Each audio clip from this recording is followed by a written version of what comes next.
Now, I have no idea why it does do this. I'm not a scientist, but this is one of those things that is irrefutable. There is way, way too much information out there to even try and argue it. Simon the Bald A-hole here. Thank you very much for joining me as always. And I know that you're obsessed with testosterone. I'm obsessed with testosterone. It is the magical drug. It's not a drug. The magical hormone that allows us to build muscle. So you want more of it. If you don't want to go down the path where you're going to jab a needle into your ass, and I don't think you should do that, but as always, if you are, please do be safe. Here are some ways that you can boost your testosterone levels naturally, or at least some clarity on what it means when you actually read that on the internet. Number 10 is don't get fat. Now, nobody wants to be fat. You don't want to be fat. I don't want to be fat, but some people are fat. And if you are an obese person and you're also looking to have high testosterone levels, well, you're going to be absolutely sad to hear that actually if you are carrying excess weight, it means as a human being, you are aromatizing more. And when you aromatize, it's your testosterone turning into estrogen. And of course, if you've increased that, you're getting rid of all of your T, and you're turning it into E. Because that is what excess body fat does. Now, I have no idea why it does do this. I'm not a scientist, but this is one of those things that is irrefutable. There is way, way too much information out there to even try and argue it. And it's another reason why when you do start to lose weight,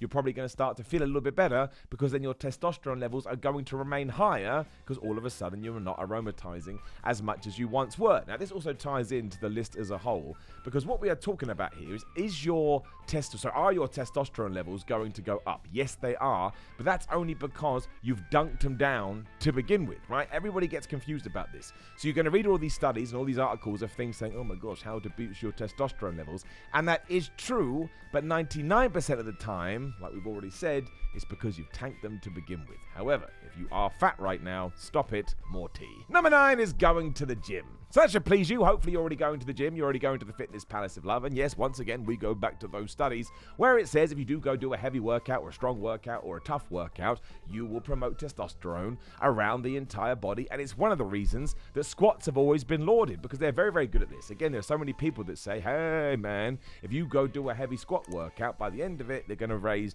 by 1 or 2%. And they will go back down, but hopefully you can make the most out of that. So if you are having one of those days when you don't want to go to the gym and you feel like a sad panda, remember when you do go, you are going to have a minor testosterone improvement for at least a little while, and that may help you, and then you're going to feel happy again, you're going to want to go back to the gym, and then you're back in your groove. And number 8 is get 8 hours of sleep. Now, I find it absolutely baffling that we have to keep reminding people about this, and I understand how hard sleep is. I'm really struggling with sleep, although cheap plug, and you'll never believe me, and nor do you have to. I've been taking Gorilla Mind Dream recently, Gorilla Mind Sleep Aid. Holy crap, it is the best one I've ever taken. I seriously mean it, to the point I may do a whole video on it, but I know, Simon, you are affiliated with them, so I can't tell the truth. Totally understand that, what a lying asshole I am. But regardless, you need to figure out how to get optimal sleep, because if you're not getting optimal sleep, how can your body be working at an optimum level, right? It perfectly stands to reason, because if you have not allowed your body to rest and recover, which is what we do when we do go to bed, when you wake up, it's going to sit there and it's going to go, right, you know, I'm going to dedicate some energy to here, I'm going to dedicate some efficiency to here, but you won't be at 100%, so there's every chance that your cortisol levels are going to be too high, and we'll talk about that in just 1 second, and it's going to push your testosterone levels down, because that's just what your body does. It's like when you just had a big meal and your brain and your body knows that it needs to digest, you can try and do anything, but you're going to struggle a little bit, and that's because you've told your body right now digestion is the number one priority. And when you don't get enough sleep, your body can't prioritize like that. It's just freaked out. It's just like, I can't believe you're doing this to me, which is why you usually need a stimulant to get you through the day. Because don't forget, when you start falling asleep, that is your body saying, I'm just going to shut everything off here. You didn't give me enough time to recover, so right now, boop, and I'm going to, again, trying to switch you down.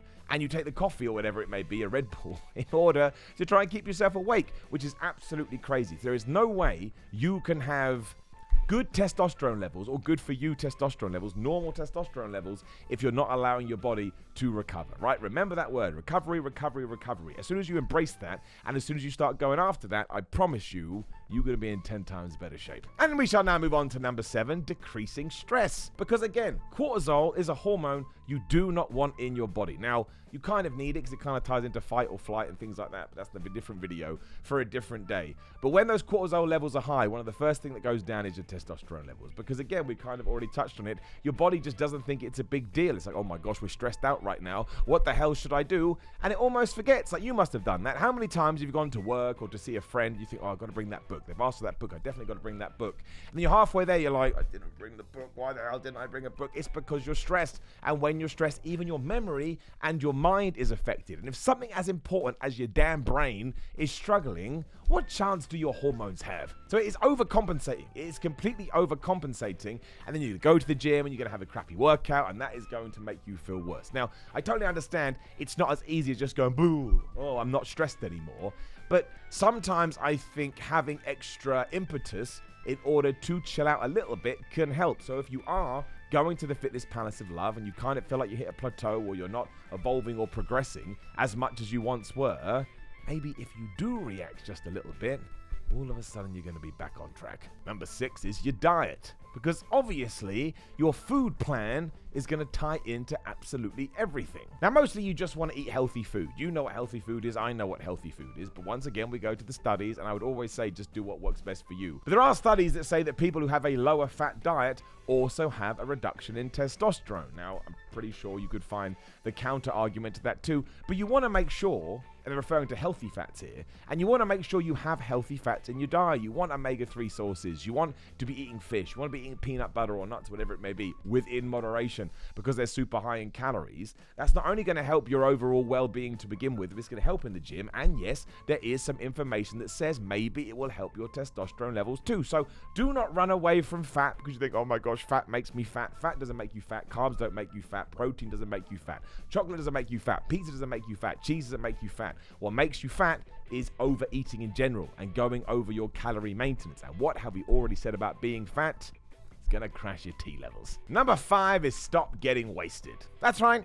If you're getting drunk all the time, and I mean to the point you're like, your body will decrease your testosterone levels. And the main reason as to why this is because your body hates you. That's it. And just to give you even more worse news, or worse news in general, if you do intend to drink, you probably want to stick to spirits over beer, not only because 1, beer has more calories in, but 2, once again, there are reports out there that say the hops in the yeast of beer can boost your estrogen levels, and that's going to throw your T to E ratio out of whack. Now, I actually think when it comes to drinking alcohol, it should be in moderation anyway. Again, there's so many calories in there, it is going to impact on your fitness palace of love journey, worst thing I've ever said in my entire life.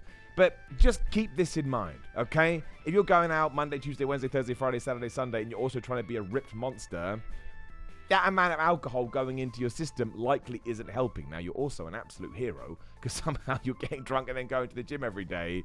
But I just wouldn't do it. And again, I'm not the best person to talk about alcohol because I gave it up when I was 18 years old. I got drunk on one night. We've talked about this before and decided I never want to do it again. But I understand you shouldn't just kick everything out of your diet that you enjoy because then you're going to hate your diet. Moderation is key. And number 4 is vitamin D. Now, I talked about this in a video the other day, or it's going to come out soon. Who knows which way these will be released. But honestly, I swear, this vitamin D thing drives me absolutely nuts. Will vitamin D boost your testosterone levels? Yes, that is accurate, but only if you are deficient in vitamin D. So you go to a doctor, he does a blood test, it comes back, or she, and it says, oh my gosh, you have a deficiency in vitamin D. You then start taking the vitamin D and you feel better, and one of those reasons is because your testosterone levels are going to return to the natural range for you. It doesn't go sky high. This is the thing that drives me nuts when you read these things. Everyone says, oh yeah, vitamin D boosts testosterone. And sure, it may give you a little bump up. We're talking a couple of points. But the people that see a real difference are the people who don't have enough vitamin D in them to begin with. And I think I said this in the other video too. If vitamin D did have that kind of muscle building power, we'd all go sunbathe and we'd get in and be like, wow, look at me now. I've turned into a pro bodybuilder. So do not think that vitamin D is a magical supplement. You see people now just drinking the stuff, guzzling bottles down, thinking it's going to boost your testosterone. And if you did get an improvement from it, it's because you were vitamin D deficient, but you don't need to go over the regulated guidelines. That will be enough. And should you take it throughout winter? Yeah, sure, probably, because you're getting less sun exposure. So that's going to keep your T levels topped up, and that's also going to help you in the gym. But this is not the same as, once again, jabbing a needle in your ass, and don't let anybody tell you otherwise. And number 3 is stay away from drugs. It means you probably stay away from all drugs, but just to make you very sad, if you are indeed a marijuana or weed smoker, that's right, there are studies out there that say not only is it going to lower your testosterone, but it is going to higher your estrogen. Now, again, if that's how you get through a day, that's how you get through a week, you probably should stick to it. But I'm just going to keep this one nice and short. Once again, it's just moderation. Decide which one is more important to you. If smoking that weed is more important to you, then don't worry about it. Or if going to the gym and being jacked, or at least trying to sort of head more in that direction is more important to you, then just relax on the weed for a little bit. It doesn't mean you can't go back onto it if you decide that is more important.